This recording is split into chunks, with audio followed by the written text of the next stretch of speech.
سرخط خبرها.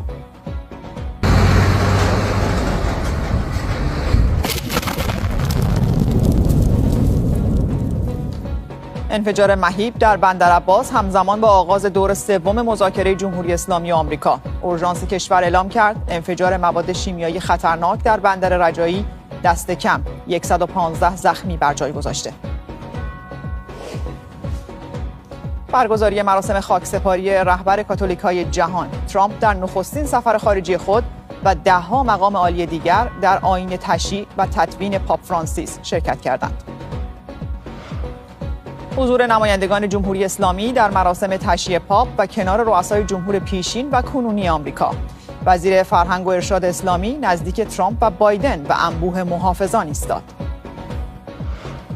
برگزاری سومین دور مذاکره نمایندگان ترامپ و خامنه‌ای با ترکیب جدید. هیئت‌های کارشناسی و سیاسی جمهوری اسلامی و ایالات متحده در عمان مذاکره را آغاز کردند.